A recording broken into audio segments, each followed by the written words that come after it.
नमस्कार दर्शकवृन्द, मिथिला टेलिभिजनको शिक्षा बहसमा म नारायण आचार्य यहाँहरूलाई हार्दिक स्वागत गर्न चाहन्छु। दर्शकवृन्द, अविच्छिन्न रूपले हामीले शिक्षाका विषयमा शिक्षा बहस मार्फत बहस चलाइरहेका छौँ।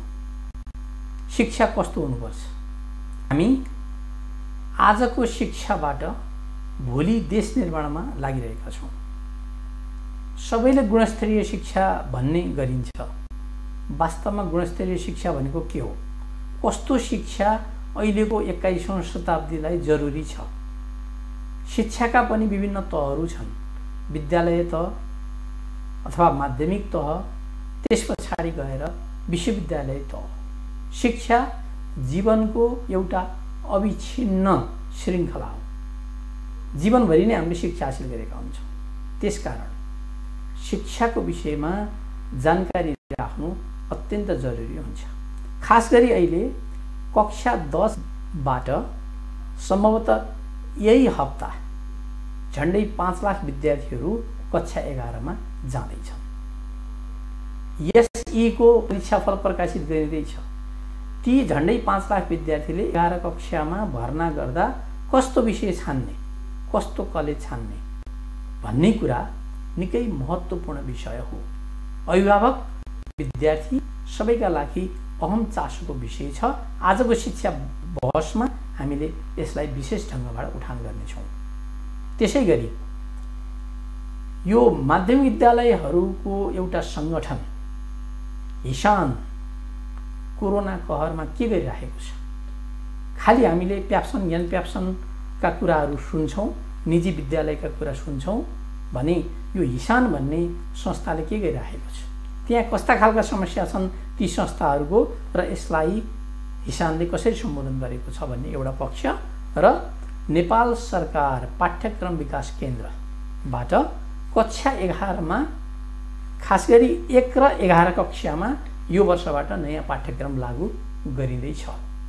11 कक्षाको पाठ्यक्रम अहिले कोरोना कहरको बीचमा सुरु गर्न सान्दर्भिक छ कि छैन, अथवा कुनै पनि पाठ्यक्रमलाई कार्यान्वयन गर्नका लागि हामीले जति तयारी गर्नुपर्ने हो त्यो अनुरूपको तयारी भएको छ कि छैन, यो विषयमा पनि हामी अवश्यमेव चर्चा गर्नेछौँ।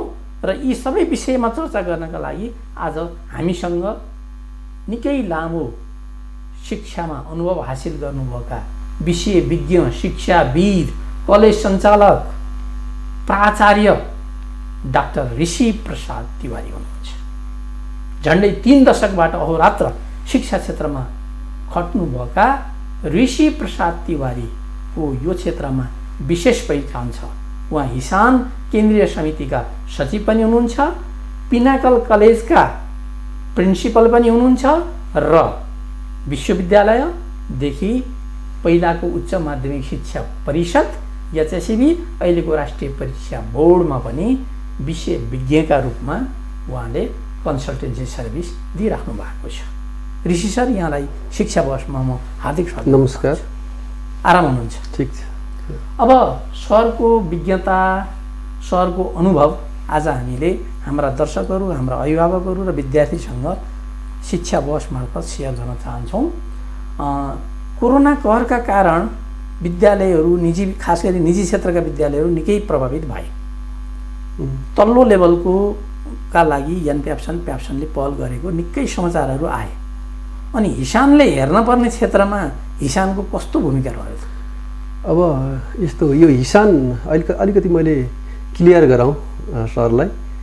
यो हिसान चाहिँ माध्यमिक अथवा 11-12 को मात्रै सङ्गठन होइन। यो हिसान भनेको चाहिँ higher institution and secondary education association Nepal भनेको 10 क्लासभन्दा माथि युनिभर्सिटी लेभलसम्म पढाइ हुने कुनै पनि निजी संस्था छ भने त्यसको चाहिँ त्यस्तो व्यक्ति चाहिँ हिसानको सदस्यता हुन पाउँछ।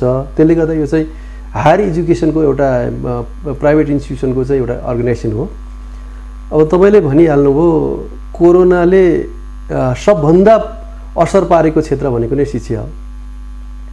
अब यसमा कस्तो असर पार्यो भन्दा त अब म भन्दै नभनौँ कि कोरोनाले चाहिँ अहिलेसम्म तपाईँ हेर्नु भने धेरै जसो चाहिँ बजार खोलिसकेका छन्। यसरी सिम्पली हामीले चाहिँ लिने हो भनेदेखि साधारण व्यवसायहरू त फर्किसकेको अवस्था छ, तर अब अहिले नफर्केको एक निमित्तन नै भएको भनेको शिक्षा क्षेत्र नै हो।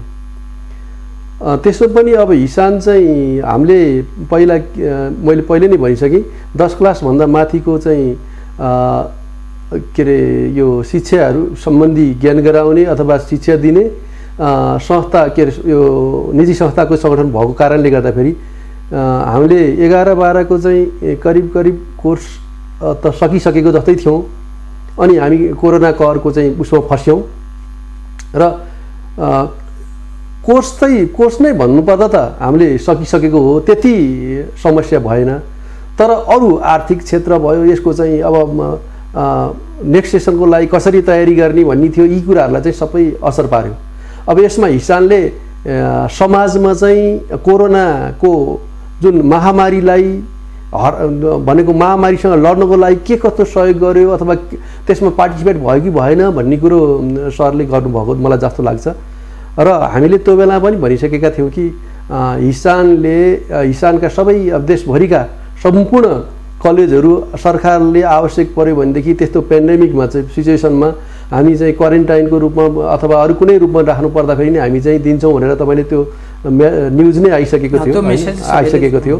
अनि त्यसपछि कोरोनाको चाहिँ अब यसलाई चाहिँ कोरोनालाई महामारीलाई चाहिँ हटाउने केसमा अथवा त्यससँग विरुद्ध लड्ने केसमा चाहिँ हिसानको प्रतिनिधित्व थियो। त्यहाँ हाम्रै चाहिँ वरिष्ठ उपाध्यक्ष चाहिँ त्यसमा चाहिँ त्यो टास्क फोर्समै हुनुहुन्थ्यो। त्यसमा चाहिँ विभिन्न काममा लाग्नुभयो। अब हामीले व्यक्तिगत रूपमा चाहिँ गर्नुपर्ने अथवा इन्स्टिट्युसनल रूपमा गर्नुपर्ने कामहरू धेरै गऱ्यौँ, सोसाइटीमा धेरै गरौँ। हिसानले चाहिँ अब भोलि के अरे हिसानले चाहिँ रात बाँध्ने कामदेखि लिएर अथवा कोरोनामा फँसेका व्यक्तिहरूलाई उद्धार गर्ने काममा अग्रसर भूमिका देखायो। जस्तै अब भनौँ तपाईँलाई थाहा छ यहाँ चाहिँ जान नसक्नेहरू, बाहिर चाहिँ जान नसक्नेहरू जो चाहिँ कोरोना कारणले गर्दा बसहरू चलेका थिएनन्, त्यो बेलामा पनि हिसानका गाडीहरू कुदेका देख्नुभयो होइन। त्यसर्थ अब यो कोरोना महामारीमा मात्रै होइन, 72 सालको भूकम्पको महामारी देखेर कुनै पनि महामारी देशमा आउँछ त्यसमा चाहिँ हिसान पछि हट्नेवाला छैन र निरन्तर सहयोगको काममा सामाजिक काममा आबद्ध भइरहेको छ शिक्षाको साथसाथै। अब खास गरी चाहिँ निजी क्षेत्रबाट सञ्चालित शिक्षण संस्थाहरू यहाँहरूको सङ्गठनका सदस्य हजुर, त्यो हिसाबले अब काठमाडौँ लगायत काठमाडौँभन्दा बाहिर सहरी क्षेत्रमा धेरैजसो संस्थाहरू भाडामा चलेका छन् होइन।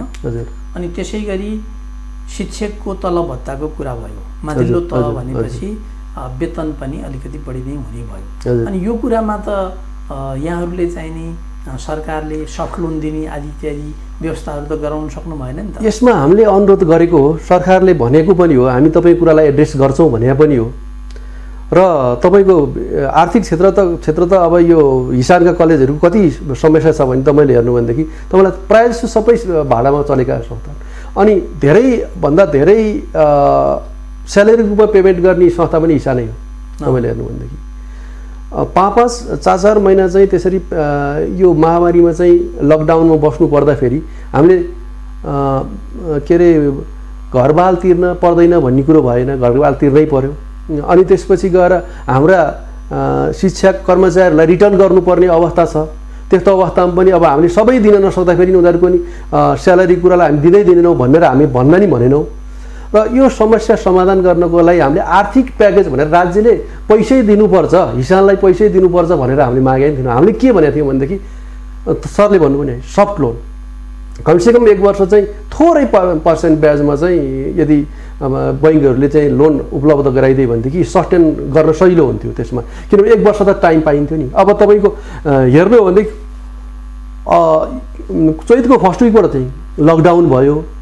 अब त्यो चैतको फर्स्ट विकमा 12 कक्षाको चाहिँ जाँच यो पिरियड सकिया थियो, 11 को त इक्जाम पनि भएको थिएन, प्यारेन्ट्सहरूले त्यो फी पनि तिर्नु भएको थिएन, धेरैले पनि रह्यो पुरै धेरै रह्यो भनेपछि हामीले चाहिँ त्यो प्यारेन्ट्सहरूबाट पैसा माग्ने समय नि कहिले थियो त भन्दाखेरि त्यही जाँच भइसकेपछि राष्ट्रिय परीक्षा बोर्डले चाहिँ जुन परीक्षा सुरुवात गर्छ त्योभन्दा अगाडि चाहिँ एडमिट कार्ड आउँछ हो त्यसपछि ल्याउनु त्यो किनभने हामीलाई थाहा छ क्या अभिभावकहरू पनि त्यो समस्या छ कहिले कोही धेरै अभिभावकहरूले केही अभिभावकले प्रत्येक महिना पनि तिर्नुहुन्छ तर कोही बाहिर हुनुहुन्छ कोही चाहिँ पहाडमा हुनुहुन्छ होइन त्यसले गर्दा कसैको चाहिँ एकपल्ट मात्रै पैसा आउँछ त्यो कारणले गर्दा पनि हामीले चाहिँ प्रत्येक महिनाको चाहिँ फी उठाउन सक्ने अवस्था थिएन यही बेलामा चाहिँ उठ्थ्यो त्यसर्थ अहिले तपाईँ चैतदेखि यताको होइन चैतभन्दा उताको पनि लगभग कार्तिक मङ्सिरदेखिको चाहिँ पैसा नउठेको कोही त भदौदेखि पैसा नउठेको अवस्था छ भनेपछि आर्थिक क्राइसिस कस्तो पर्यो होला किसानलाई त्यसकै लागि हामीले चाहिँ राज्यलाई अनुरोध गरेको पनि थियौँ हामीले अर्थमन्त्रीज्यूलाई अनुरोध गरेका थियौँ शिक्षा मन्त्रीज्यूलाई अनुरोध गरेका थियौँ हुन्छ तपाईँको कुरा एड्रेस हुन्छ भन्ने कुरो आयो तर कुनै त्यो बजेटमा आएन अब खोइ यो पछि मौद्रिक नीतिमा चाहिँ छ भनिएको छ अब त्यसमा पनि त्यो त बैङ्कमा चाहिँ कार्यक्रम नआइकन ल यस्तो छ नभनिकन त्यो पनि अब शैक्षिक संस्था तथा विभिन्न अन्य संस्था भनेको छ वा शैक्षिक संस्था निजी शैक्षिक होइन अति प्रभावितमा फेरि अर्को कुरो सबै आफ्नो सम्पत्ति छैन होइन कारोबार गरेको छ वर्षको चाहिँ 10औं करोडको कारोबार गरेको छ तर आफ्नो प्रपर्टी त छैन यदि त्यो संस्थाको ब्रान्ड हेरेर संस्थाको चाहिँ सोसल रेस्पोन्सिबिलिटी हेरेर चाहिँ अब बिना धितो बिना कोल्याटरल चाहिँ सरकारले फेरि लोन दिने हो कि नदिने हो यदि त्यो दिएन भनेदेखि धेरैभन्दा धेरै संस्थाहरू त फेरि त्यो लोन लिन योग्य पनि छैनन् त्यसले गर्दा यो समस्या छ अब हामीले रिक्वेस्ट गरिरहेछौँ र हुन्छ भन्ने हामीले आशा गरिरहेछौँ के हुन्छ थाहा छैन तर अब तपाईँले भन्नु कोरोनाको कहरले सबै क्षेत्रलाई अस्तव्यस्त पारेको बेलामा अब यो शैक्षिक क्षेत्रमा त्यस पछि पनि यो हिसान भने मतलब प्राइभेट सेक्टरलाई त ज्यादै के अरे असर पारेको छ यसमा किन भन्यो भनेदेखि सरकारले हामीलाई कहिलेकाहीँ भन्छ अब अहिले प्याप्सनको एनप्याप्सनको कुरा गर्नुभयो साथीहरूको त जायज माग पनि हो तपाईँको एउटा अनलाइन क्लास चलाउन र प्रत्यक्ष रूपमा चाहिँ 5 वटा चाहिँ प्रत्यक्ष क्लास चलाउन त्यो अनलाइन क्लास चलाउनलाई गाह्रो हुन्छ अनि राज्यले के भन्थ्यो अनलाइन क्लास चलाउनुहोस् तपाईँ भन्यो अनलाइन क्लास चलाए अनि राज्यले फेरि के भन्छ त साथीहरूले पहिलाको बगौताको लागि गरेका थियो होला त्यसमै अनलाइन क्लास चलाएको नि पैसा पठाएको थियो होला तपाईँले चाहिँ पैसा माग्नै मिल्दैन भन्थ्यो त्यो त नाजायज कुरा भयो किनभने सर्भिस दिइसकेपछि रिटर्न त त्यसको त के अरे स्यालेरी त पाउनु पर्यो नि त त्यसको त चार्ज त लिनु पर्यो नि अनि अर्को कुरो कसरी भन्दै आयो भने त्यो सरकारले त भन्दाखेरि तपाईँहरूको यो प्यारेन्ट्सहरूको नि अवस्था यो छ तपाईँ पनि मारमा पर्नु भएको छ तपाईँहरू सहकार्य गरेर तपाईँले प्यारेन्ट्सहरूलाई एकदम के भन्छ हतोत्साही हुने तरिकाले अथवा दिनै पर्छ भनेर नि नभन्नुहोस् त्यसरी सल्लाह गरेर चाहिँ लिनुहोस् है भन्दै भए हुन्थ्यो र अर्को कुरो चाहिँ राज्यले के अरे सरकारी टिचरहरूलाई सामुदायिक टिचर तलब दिइरहेछ घरमा बसेर पनि दिइरहेछ अब अर्को अनि त्यसपछि हामी फेरि राज्यलाई ट्याक्स पनि बुझाइरहेछौँ कुनै ट्याक्स फ्री त भएन नि तपाईँले बिजुलीको बाल पनि तिर्नु परेछ फोनको चार्ज पनि तिर्नु परेछ पानीको बाल पनि तिर्नु परेछ अनि तैँले चाहिँ अरू केही पनि कहीँबाट पनि तैँले चाहिँ लिन पाउँदैन है भन्नुको अर्थ त यो त के अरे उचित भएन नि होइन त्यसले गर्दा फेरि आशा छ अब चाहिँ हामी चाहिँ कोरोना मुक्त नभए पनि केही फर्मल लाइफ भनेको के अरे कमन लाइफमा चाहिँ हामी फर्किन पाएको छौँ यसले गर्दा अब सरकारले यी विगत जुन महामारीसँग मुठभेड गर्दाखेरि भएका सम्पूर्ण एउटा हिसाबको मात्रै सम्पूर्ण नागरिकको समस्या समाधान गर्नेछ भन्ने हामी आशावादी छौँ हामी कलेज सञ्चालक पनि विद्यालय सञ्चालक पनि राष्ट्रका नागरिक हौँ हामीले राज्यमा विद्यमान नियम कानुनलाई मानेर संस्था खोलेका हौँ हजुर ती संस्था निजी क्षेत्रबाट सञ्चालित भए पनि त्यसमा सरकारको एप्रुभल भएन यसमा त झन् ठुलो कन्ट्रिब्युसन सोध्नुपर्ने हो सरकारले किन मैले त्यसो भन्दैछु भन्दाखेरि यसमा त लगानी व्यक्तिले गरेछ नि एउटा घर बन्दकी राखेको छ जग्गा बन्दकी राखेको आफू बन्दकी बसेर चाहिँ संस्था खोलेको छ नि त फेरि यसमा अरूले चाहे त्यो सरकारको तर्फबाट होस् चाहे अन्य कुनै सङ्घ संगठनको तर्फबाट त्यो के अरे यसमा क्वेसन उठाउनु पर्ने कुनै आधार नै छैन किनभने तपाईँले भने जस्तै नियम मानेर नेपाल सरकारको ल एन्ड अर्डरलाई स्वीकार गरेर र उसले स्वीकृति दिएर सञ्चालन गरेको हो नि निजी शिक्षा पनि त्यसले गर्दाखेरि यसमा विवाद गर्नुपर्ने, अर्कोले क्वेसन उठाउनु पर्ने, त चाहिँ निजी शिक्षाको कारणले गर्दा तैँले किन पढाएको कारणले तैँले किन पैसा लिइस् भन्ने अवस्थै होइन क्या। खास भन्नु सक्नुपर्थ्यो यो बेलामा तपाईँले बस भाडा नलिनुहोस्। तर एउटा कुरा चाहिँ सर एउटा जिम्मेवार मान्छे हुनुहुन्छ, हिसानको केन्द्रीय समितिको सचिव पनि हुनुहुन्छ, 3 दशकबाट यो क्षेत्रमा यहाँ कार्यरत पनि हुनुहुन्छ होइन। जस्तो अहिले विद्यार्थीहरू कलेजमा गएका छैनन्, घरमा बसेर पढेका छन्, अनि प्यारेन्ट्सहरू विभिन्न ठाउँमा छरिएका होलान्, प्यारेन्ट्सका आफ्ना समस्याहरू छन्, फोन गरेर चाहिँ पैसा तिर्न आऊ भनेर भन्ने तरिका त ठिक भएन। यसमा पनि मैले तपाईँलाई भनौँ केही स्कुलहरू छन्, त्यहाँ फेसबुकमा नि देखियो कसैले बिल पठा देखियो, तर त्यो मैले भने राज्यको कमजोरी त्यही छ। कसले त्यसो गर्यो त? यो बेलामा चाहिँ प्यारेन्ट्सलाई चाहिँ ताकेता गरेर तैँले दिनै पर्छ नत्र भने तेरो बच्चा निकाल्छु यस्तो भनेर चाहिँ कसैले भन्यो अथवा कसले बिल पठायो त उ गर्नुपर्ने नि, अनुगमन गर्नुपर्ने हो नि त। त्यसमा तपाईँलाई भनौँ 2-4 अथवा 2-3% स्कुल होला नि त्यसरी जेनरलाइज गर्नु भएन।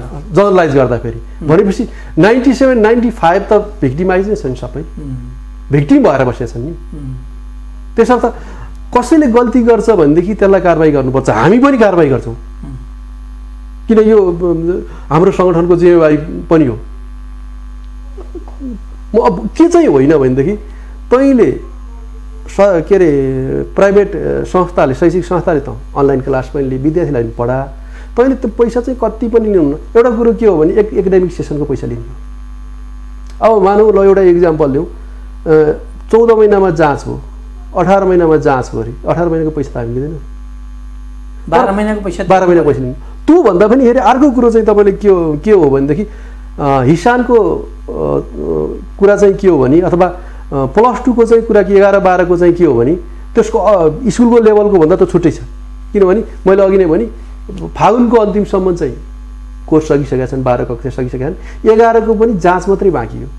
यो वैशाख जेठ असार भने त लगभग पहिल्यै पनि त्यो विद्यार्थी चाहिँ जाँचको तयारी गरेर बस्ने नै हो, त्यो कसैले पनि पढाउँदैन थिए होइन। त्यो हो।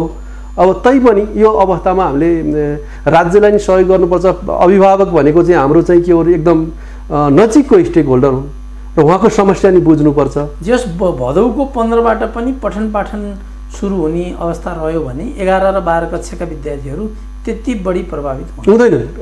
यो सेसनको लागि त हेर्ने हो भने 11 र 12 को लागि कुनै समस्या नै हुँदैन। किनभनेदेखि हामी साउनबाट क्लास सुरु गर्थ्यौँ भनेदेखि भदौबाट गइयो, अनि हामीले चाहिँ बिदा दिन्थ्यौँ, तिहार दसैँ तिहारको बिदामा हामी बिदालाई कटौती गर्न सकिन्छ, विन्टर भ्याकेसन कटौती गर्न सकिन्छ। अनि अर्को कुरो त टोटल वर्किङ डेज भने त 180 त हो नि त नि करिकुलम तोकेको त, त्यो त पुरा गर्न सकिन्छ र टाइम बढाउन सकिन्छ, नि घन्टी बढाउन सकिन्छ। त्यसले गर्दा कुनै असरै पर्दैन। अब अर्को कुरा चाहिँ सर, हामीले पठन पाठनका कुरा गर्छौँ, गुणस्तरीयताका कुरा गर्छौँ। अब विद्यार्थीलाई सिकाइसकेपछि उसको सिकाइको होइन कति सिक्यो त भनेर लर्निङ आउटकमलाई परीक्षण गर्ने मूल्याङ्कन परीक्षाका कुराहरू हुन्छन्। अब जस्तो मानौँ कि कक्षा 10 को एसई परीक्षा सरकारले सम्बन्धित विद्यालयले नै आन्तरिक मूल्याङ्कनको विधिबाट गर भनेर एउटा कार्यविधि प्रस्तुत भयो। अब परीक्षा नलिने कुरामा यो झन्डै 9 दशक 90 वर्षको इतिहास बोकेको चाहिने एसएलसी परीक्षा जुन ढङ्गबाट हुन्थ्यो, स्कुलमा 1 कक्षाबाटै एसएलसीको तयारी गराइन्थ्यो एसईको, अब त्यो प्रणाली हटेर गएको छ। यसलाई सरले कसरी हेर्नु भएको छ? होइन, म त हेर्नुहोस्, म शिक्षा क्षेत्रमा लागेको मान्छे, म पनि जाँच दिएर पास भएर आएको मान्छे। अब हाम्रो नेपालमा चाहिँ यदि यो के भन्छ इभालुसन गर्ने छ नि पद्धति, मूल्याङ्कन गर्ने पद्धति नै परिवर्तन नगरिकन चाहिँ हुँदैन। यदि नगर्ने हो र यथावत रूपमा चाहिँ गर्ने भने हाम्रो त समाजले हेर्ने भनेको जाँचबाट लिएको चाहिँ त्यो ग्रेड हो। तपाईँ जाहिर खान जाँदाखेरि पनि त्यही ग्रेड हो। अब तपाईँले चाहिँ अर्को कुरो विद्यार्थीलाई ग्रेडेड गर्ने पनि त्यही ग्रेड हो, त्यही परीक्षा हो। त्यो विद्यार्थी कस्तो छ भनेर देखाउने त्यही परीक्षा हो। भनेपछि तपाईँले चाहिँ अब विद्यार्थीको परीक्षा लिन छोडिदिने हो भनेदेखि त हामी अनि किन क्वालिटीको कुरा गर्ने त होइन? के हुनसक्छ लोअर एजमा कुन विद्यार्थी स्टेज दिनु हुँदैन भन्ने त्यो मान्यता होला। त्यो बेलामा चाहिँ त्यसलाई इक्जामलाई कसरी त्यो के अरे विद्यार्थी फ्रेन्डली बनाउने भन्ने कुरो त छुट्टै कुरो हो। तर इक्जामै दिनु हुँदैन, तल मूल्याङ्कन गरेर अनि पढाउने किन त?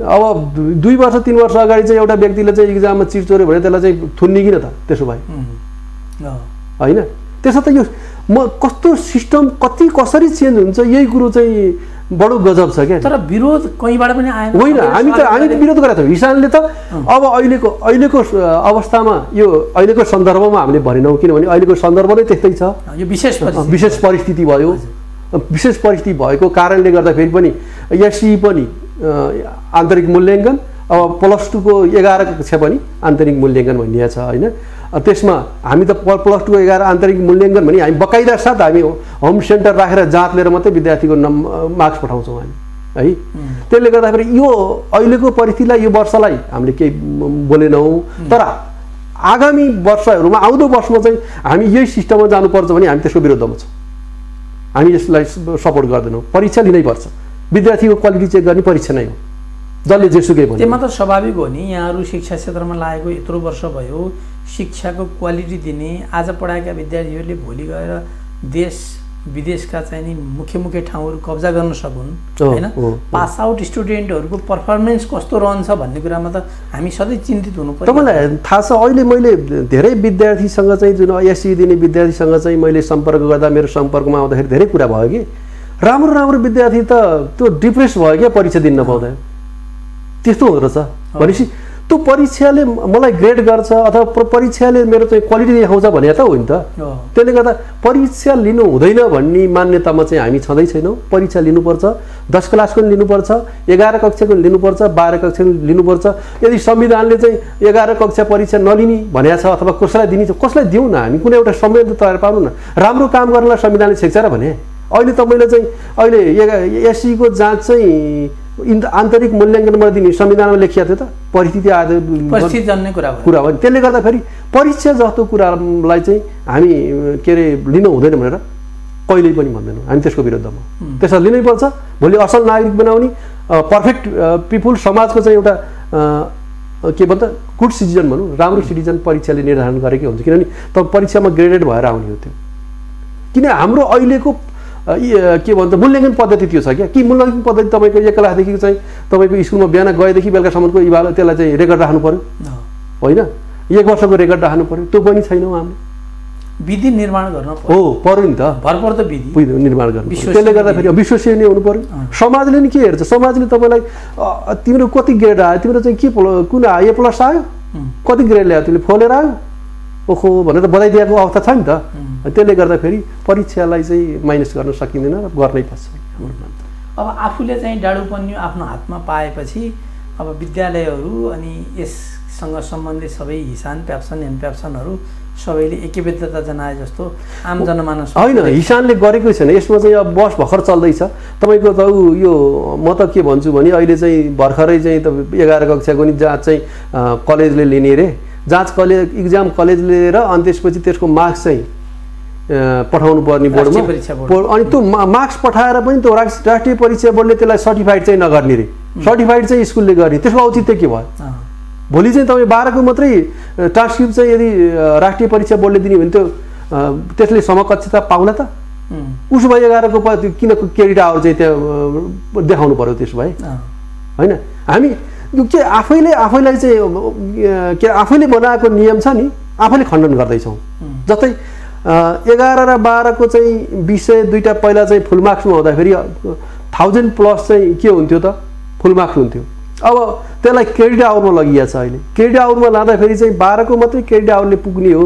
त्यसको चाहिँ मार्क्स ग्रेड नै नदेखाउने हो 11 को चाहिँ भनेदेखि त्यहाँ यो सब्जेक्ट मात्रै पढाएको छ भन्ने हो भनेदेखि त्यसको औचित्य के हुन्छ त्यो हामीले अहिले चाहिँ दिएको मार्क्स पनि 12 कक्षामा जसरी यहाँभन्दा अगाडिको चाहिँ 11 12 को चाहिँ मार्कसिट थियो ट्रान्सक्रिप्ट थियो नि त्यसमा राख्नै पर्छ अब अर्को चाहिँ सन्दर्भ सर यो पनि एकदम महत्त्वपूर्ण के छ भन्दाखेरिमा अब यहाँ हिसानमा पनि हुनुहुन्छ प्लस एउटा विज्ञका हिसाबले पनि कक्षा 1 र कक्षा 11 मा करिकुलम यो वर्षबाट चाहिँ नयाँ पाठ्यक्रम सुरु गर्ने भनेको छ ठिक छ समयानुकूल पाठ्यक्रम बनाउनुपर्छ त्यसलाई कार्यान्वयन गर्नुपर्छ लामो समयबाट नयाँ पाठ्यक्रम बनाइएको थिएन यो स्वागत योग्य नै कुरा हो तर यो भूतले खाजा खाने बेलामा यो किन यसमा सरल धारणा के छ यसमा त हिसान स्पष्ट छ हेर्नुस् करिकुलम चेन्ज भनेको it is dynamic process curriculum परिवर्तन हुनु हुँदैन भन्ने पक्षमा त हामी शिक्षा क्षेत्रमा लागि हिसान मात्रै कोही पनि हुनु, किनभने day after day time and eigen प्रत्येक महिना प्रत्येक वर्ष चाहिँ तपाईँको चाहिँ त्यो फिलोसफी चेन्ज भइरहेको हुन्छ, प्रिन्सिपल चेन्ज भइरहेको हुन्छ, आइरहेको हुन्छ। जस्तै अहिले भनौँ पेन्डेमिकमा तपाईँको हेल्थको चाहिँ पाराडाइम नै चेन्ज भएको छ। अब हामी पहिलाको प्रकार बसिन नि कोरोना कारणले गर्दा, त्यसले गर्दा त्यो चेन्जेबल छ, चेन्ज गर्नुपर्छ। तर हाम्रो भनाइ के भने अहिलेको पाठ्यक्रम छ नि जुन आछ नि, पाठ्यक्रम चेन्ज भएर आछ नि, त्यो चेन्जको लागि चेन्ज होइन क्या, त्यो रिभोल्युसनको लागि अथवा डेभलपमेन्टको लागि चेन्ज, आउटपुटको लागि चेन्ज हुनुपर्छ।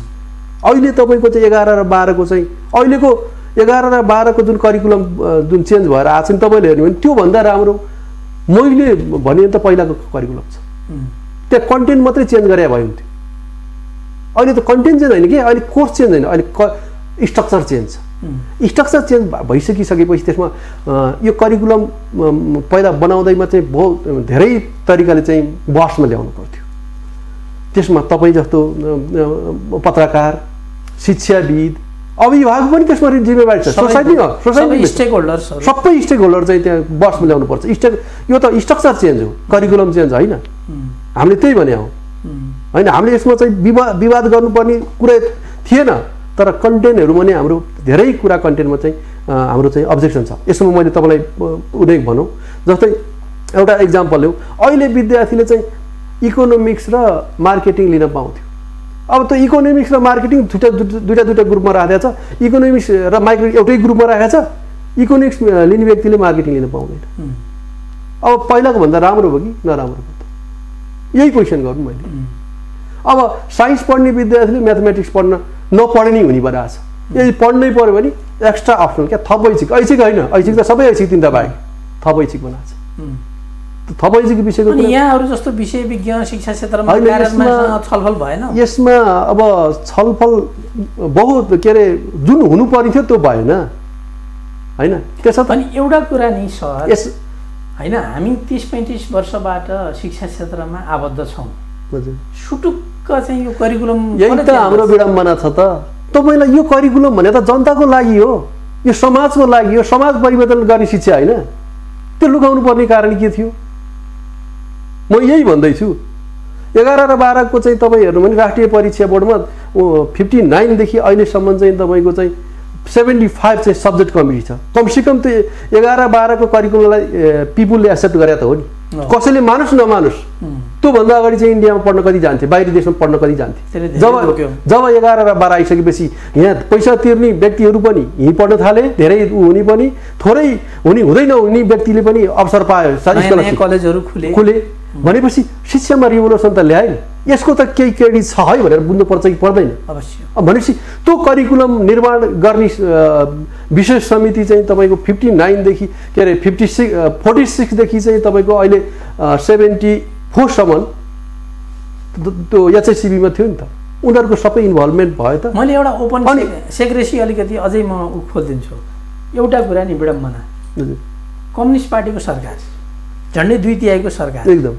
अब मैले मुख खोलेँ होइन, यो सार्वजनिक ठाउँमा भन्न हुने हो कि होइन, तपाईँहरू हिसानका चाहिँ नेतृत्वमा भएका मान्छेहरू, सरकारका नजिकका मान्छेहरू, अनि त्यही सरकारले नयाँ करिकुलम ल्याउँदा यस्तो तपाईँहरूलाई बाइपास गरेर ल्याउन मिल्छ? अब यस्तो हुन्छ कि सरकार भनेपछि त्यो सरकार एउटा नाम हुँदछ, भित्र धेरै प्रकारका सरकार हुँदछन्। हामीले विरोध गरेको के भने करिकुलम बनाउने काम भनेको विज्ञहरूको हो। फेरि त्यो विज्ञहरू भन्नाले त्यहाँ विज्ञहरू नै प्रयोग हुनुभएको होला, तर विज्ञहरू प्रयोग हुनुभएको हुँदाखेरि त बाहिर डिस्कसनमा किन नल्याउने? स्ट्रक्चर नै चेन्ज गर्ने छ भने डिस्कसनमा किन नल्याउने?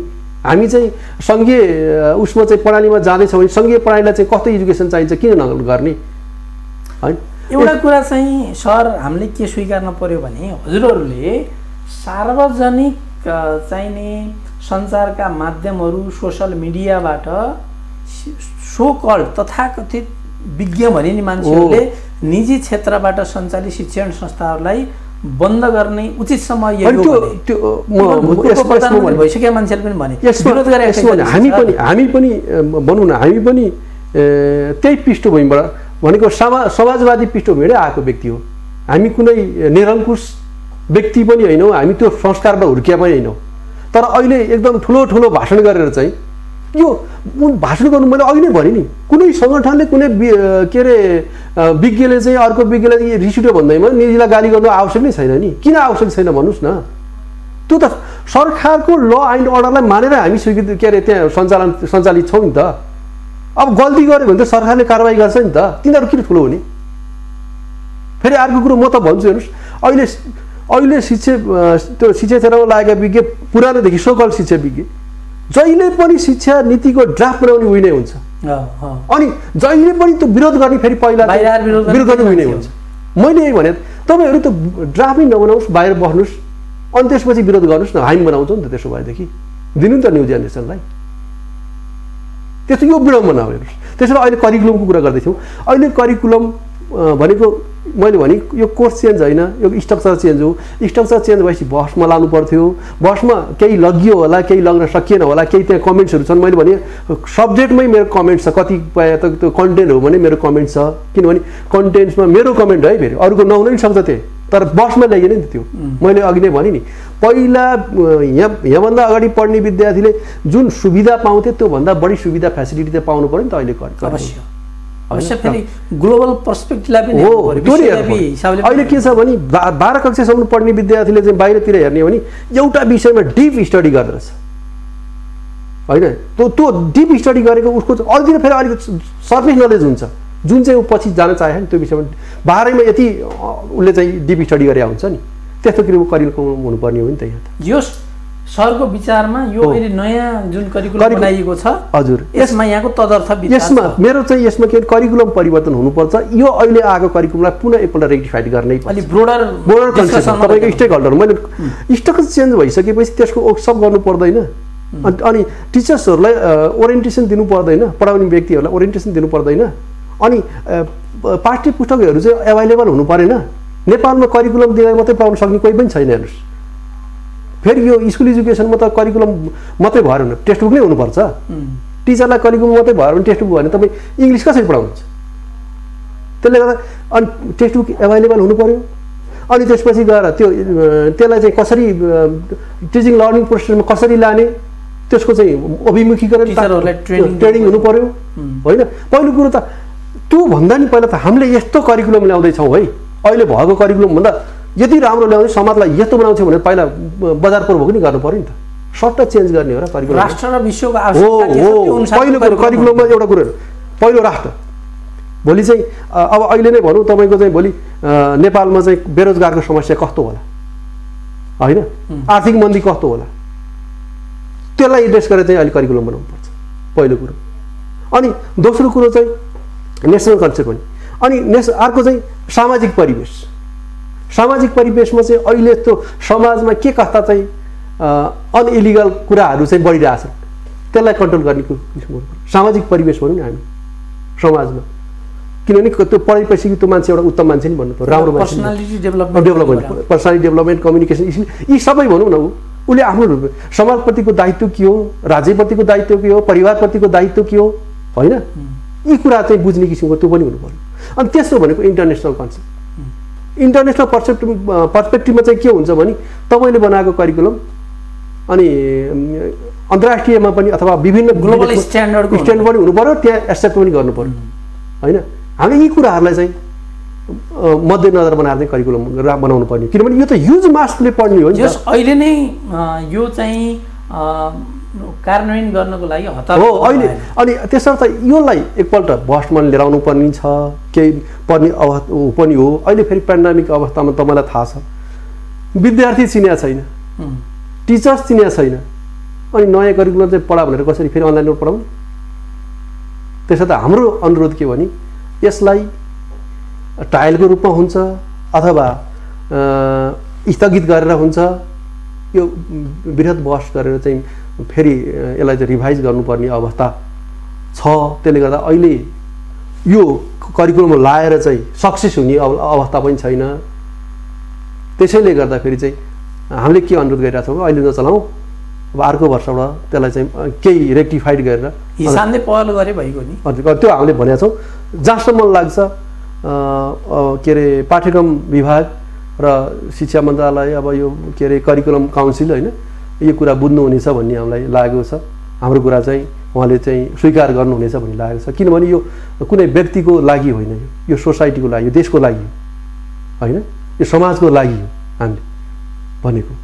दर्शकवृन्द, हामी अहिले कुरा गरिरहेका छौँ डाक्टर ऋषि प्रसाद तिवारी, जो हिसानका केन्द्रीय सचिव हुनुहुन्छ र पिनाकल कलेजका प्रिन्सिपल हुनुहुन्छ। झन्डै 3 दशकबाट शिक्षा क्षेत्रमा खटिराख्नु भएको व्यक्तित्व हुनुहुन्छ।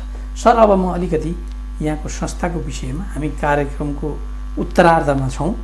अब सरले पिनाकल एकाडेमी 2055 सालमा 55 साल लामो समय भयो हजुर होइन। अब यति लामो समयसम्म अविच्छिन्न रूपले सरले पिनाकल एकाडेमी सञ्चालन गर्नुभएको छ, यहाँकै नेतृत्वमा सञ्चालित छ।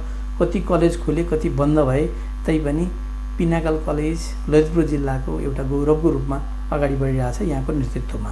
अब यो पिनाकल कलेजमा भर्ना हुन चाहने विद्यार्थी, अभिभावकहरू होइन, अब सरका चाहिँ नि आउटगोइङ स्टुडेन्टहरूले पनि यो कार्यक्रम सुनिराखेका होलान् होइन। त्यो हिसाबले पिनाकल एकाडेमीमा कुन कुन कार्यक्रमहरू चलाउनु भएको छ, यहाँको कलेजमा भर्ना हुन चाहने विद्यार्थीलाई अहिले यो पेन्डेमिक सिचुएसनमा के व्यवस्था गर्नुभएको छ? अब म चाहिँ यहाँ नारायण सरले मलाई भनिहाल्नुभयो, म पिनाकल कलेजको प्रिन्सिपल भन्दा पनि हिसानको सचिवको नाताले चाहिँ म सम्पूर्ण अभिभावक, विद्यार्थीहरूलाई र जिज्ञासुहरूलाई चाहिँ केही भन्न, केही कुरा राख्न चाहन्छु। वास्तवमा तपाईँले खोलिदिइहाल्नुभयो, म चाहिँ मास्टर पास गरिसकेपछि, खास गरी विद्यार्थीले कस्तो कलेज छान्ने त? ठिक छ, मास्टर पास गरिसकेपछि यो कलेज +2 के अरे स्वीकृत लिने चाहिँ त्यो दौडमा मैले पनि लिएँ। त्यसपछि हाम्रो एउटा टिमवर्क साथी पढाउने साथीहरूको समूहले चाहिँ सञ्चालन गरेको पिनाकल हो। अहिले चाहिँ 22औं वर्ष हामी पार गरिसकेका छौँ। यसको लागि मैले सम्पूर्ण के अरे अभिभावक अनि शुभचिन्तक, लेखित सर जस्ता चाहिँ पत्रकार सबैलाई चाहिँ मैले चाहिँ यहाँ आभार प्रकट गर्नुपर्छ, किनभने यो अवस्थामा पुर्याउनु सबै क्षेत्रबाट चाहिँ योगदान छ। अब अहिले चाहिँ साँच्चै तपाईँले यो क्रुसियल इस्यु, विद्यार्थीहरूले कसरी कलेज चाहने, यो वास्तवमा मै चाहिँ अभिभावक भए पनि म चाहिँ यो अहिलेको चाहिँ फेस्टिभल घुमे जस्तै, फेस्टिभल जस्तै भनौँ, म त्यो एजुकेसन फेस्टिभलमा मैले पनि इन्फर्मेसन, कुन चाहिँ राइट इन्फर्मेसन हो लिन सक्ने अवस्था थिएन। तर म त्यसमै अनुभव भनौँ, त्यसमै धेरै काम गरिरहेको भएर मैले चाहिँ सम्पूर्ण अभिभावक विद्यार्थीलाई के भन्छु भने, यो कलेज छान्ने प्रक्रियामा तपाईँ पहिला चाहिँ के गर्नुहोस् भनेदेखि नि, सुरुमा कलेजको चाहिँ रिजल्ट हेर्नुहोस्, किनभने समाजले पहिलो खोज्ने भने रिजल्ट हो। किनभने यसलाई पहिलो प्रायोरिटीमा राखेँ। अहिले पनि तपाईँ लोकसेवा दिन जानु भने तपाईँको A+ को चाहिँ छुट्टै भ्यालुसन हुन्छ, A को छुट्टै भ्यालु हुन्छ, B+ को छुट्टै हुन्छ भनेपछि रिजल्ट हेर्नुहोस् पहिला कस्तो रिजल्ट छ है, यो कुरालाई चाहिँ तपाईँ पहिलो, अनि अरू कुरालाई प्रायोरिटी अर्डरमा।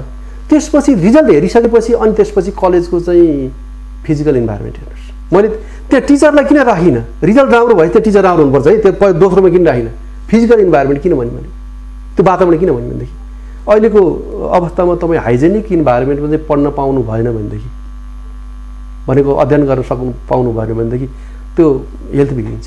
अब त अहिले त झन् हेर्नुहोस्, देखायो कसरी देखायो कोरोनाले त।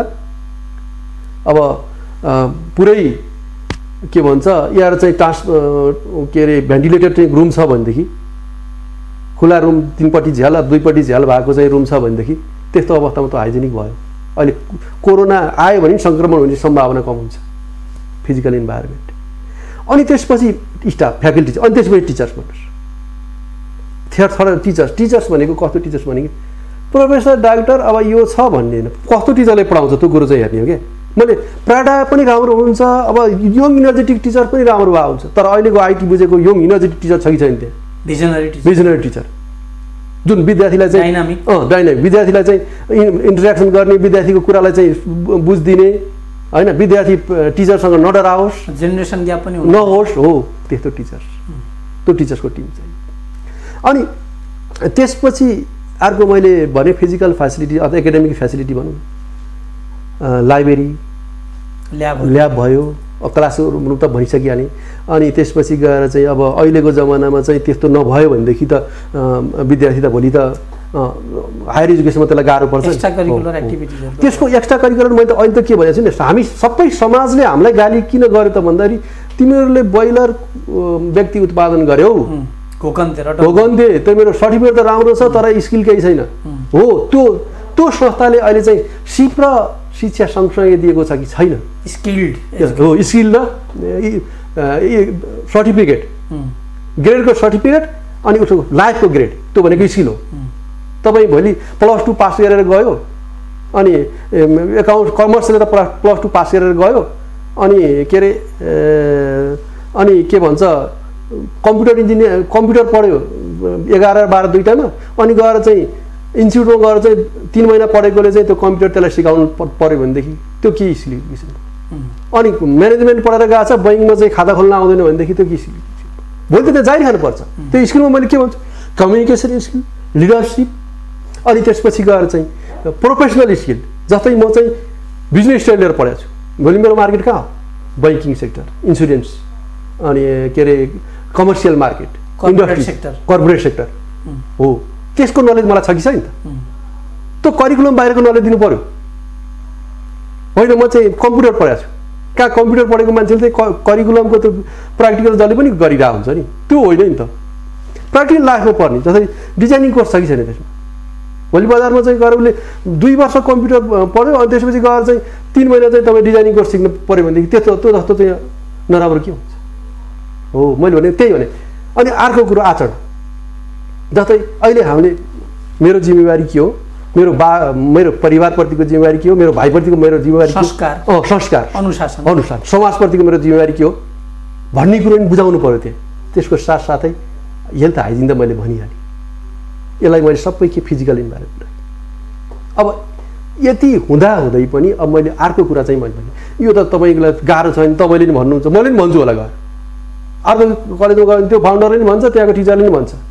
कसरी थाहा पाउने त? म यति भन्छु प्यारेन्ट्सलाई, तपाईँले त्यो सोसाइटीको व्यक्तिको चाहिँ धारणा लिनुहोस्। कुनै सोसाइटीमा त्यो कलेज छ भने त्यो सोसाइटीले चाहिँ त्यसलाई नेगेटिभली हेरिरहेको छ कि खतम छ है भने हुन्छ। हेर्नुहोस्, त्यो सोसाइटीले त्यसलाई राम्रो एक्सेप्ट गरेको छ भने सोसाइटीमा त्यो जनप्रिय नै हुन्छ।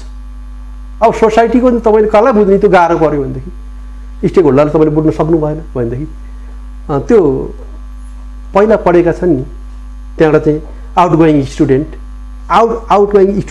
अथवा प्रिभियस एक्सपिरियन्स तिनीहरू जानकारी लिनु भने पक्कै पनि तिनीहरूले के भन्छ भने 2 वर्ष आफ्नो बच्चा पढाउँदाखेरि उसले सफर भएको भएदेखि उसले चाहिँ यो राम्रो छैन, मलाई त्यस्तो टेन्सन दियो नि, यो त पहिलो वर्षमा यति फी भनेर छ, दोस्रो वर्षमा यति फी लिएर छ, हाम्रो बच्चा नि बिग्रियो, यस्तो यस्तो भयो भन्छ होइन। यदि चाहिँ त्यो राम्रो गरेको छ उसले चाहिँ उब्रेस छ भनेदेखि होइन त्यहाँ चाहिँ लैजा है, राम्रो छ। यति कुरामा ध्यान दियो भनेदेखि प्यारेन्ट्सले विद्यार्थी ध्यान दियो भनेपछि आफ्नो कलेजले ती सबै डिजर्भ गर्छ भन्ने पनि होइन। म त त्यही भन्छु, मेरो कलेजमा त्यो डिजर्भ छैन भने चाहिँ त्यो तपाईँले आउँदाखेरि चाहिँ त्यो पाउनु भएन र त्यसरी चाहिँ ती कुरा पाउनु भने मैले किन के अरे अभिभावकलाई विद्यार्थीलाई मैले बोलाएँ। ल अब हामी कार्यक्रमको एकदमै अन्तमा छौँ। सरले यो कोरोनाबाट प्रभावित हिसानका सदस्य विद्यालयहरू, विद्यार्थीहरू, आम विद्यार्थीहरू, शिक्षकहरू र शिक्षा क्षेत्रसँग सरोकार राख्नेहरूलाई छोटोमा सरको विशेष सन्देश के छ? म चाहिँ यहाँले यो के अरे जनप्रिय कार्यक्रम, लोकप्रिय कार्यक्रमबाट चाहिँ म सम्पूर्ण शिक्षा क्षेत्रका स्टेक होल्डर भने मैले त्यसमा शिक्षक सबै पर्नु, हामी के अरे सञ्चालक, त्यसपछि गएर अभिभावक अनि पत्रकार मित्रहरू, अब शिक्षाविद, यो सबै हामी चाहिँ यो कोरोनाको महामारीमा छौँ। त्यसर्थ मेरो अनुरोध के भने यो कुनै औषधिले निको गर्ने रोग पनि होइन रहेछ अनि यसलाई चाहिँ हामीले झगडा गरेर जित्ने पनि होइन रहेछ। तर यसको फेरि उपचार सजिलो रहेछ। के रहेछ भनेदेखि हामी ह्यान्ड हाइजिन, हातको स्वास्थ्य, हात धुने, अनि त्यसपछि माउथ हाइजिन भन्छ नि, मास्क लगाउने, र एकदम अब गफ गरेर चाहिँ ठुलो भएर चाहिँ भिडमा गएर चाहिँ गफ नगरिदिने, डिस्टेन्स मेन्टेन गर्ने। यति भयो भने त हामीलाई लाग्दो रहन्छ नि त, किनभने हामी यसै देखाइसक्यो हामी इम्युनाइज छौँ, हामी नेपालीहरू त अरूभन्दा चाहिँ के रहेछौँ त बलिएर छौँ भनेको देखाइसक्यो। त्यसले गर्दा यति कुरा गरिदिने भनेदेखि हामी कोरोना मुक्त हुन्छौँ र हाम्रो जुन अहिले समस्या, हामीले जुन समस्या भोगिरहेछौँ कोरोना कारणले, आर्थिक समस्या, राजनैतिक समस्या, विभिन्न किसिमका समस्याहरू चाहिँ व्यावसायिक समस्या भइरहेछौँ, कोरोना मुक्त भएपछि सबै हामी के हुन्छौँ त अब नर्मल लाइफ फर्किन्छौँ। म अनुरोध गरेँ र तपाईँहरू सबैको अब आउने दिनहरू चाहिँ शुभ रहोस् यति भन्दै हस् यति भन्दै मैले एकपल्ट फेरि केही मेरो केही कुरा राख्न मलाई यो प्लेटफर्म उपलब्ध गराउनु भएकोमा नारायण सर लगायत यो मिथिला टेलिभिजन परिवारलाई चाहिँ परिवारप्रति चाहिँ हार्दिक आभार व्यक्त गर्न चाहन्छु। समय र संवादका लागि हामी पनि यहाँलाई धेरै धेरै आभार व्यक्त गर्न चाहन्छौँ। आफ्नो ख्याल राख्नु होला। दर्शकवृन्द, हामीले कुरा गऱ्यौँ डाक्टर ऋषि प्रसाद तिवारीसँग, जो हिसानका केन्द्रीय समितिका सचिव हुनुहुन्छ र शिक्षा क्षेत्रका एउटा अनुभवी व्यक्तित्व हुनुहुन्छ, पिनाकल कलेजका प्रिन्सिपल पनि हुनुहुन्छ। उहाँले पर्टिकुलरली आफ्नो संस्थाको भन्दा पनि एउटा नेतृत्वदायी भूमिका खेलिराखेको हुँदाखेरिमा समग्र विद्यालयहरूका विषयमा, विद्यार्थीका विषयमा र अभिभावकका विषयमा हामी कुराकानी गऱ्यौँ। अर्को शिक्षा बहसमा अर्को विशेष व्यक्तिका साथ हामी उपस्थित हुनेछौँ। सबैले आफ्नो ख्याल राख्नुहोला। जनस्वास्थ्यका मापदण्डहरूलाई यहाँहरूले अपनाउनु होला। लकडाउन खुल्नु भनेको कोरोनाको जोखिम कम हुनु होइन भन्ने सबैले बुझ्नु होला। अझै बढी सतर्क हुनुहोला। हाम्रो आफ्नो अनुशासनबाटै हामीले कोरोनालाई पराजित गर्नेछौँ। हस्त नमस्कार।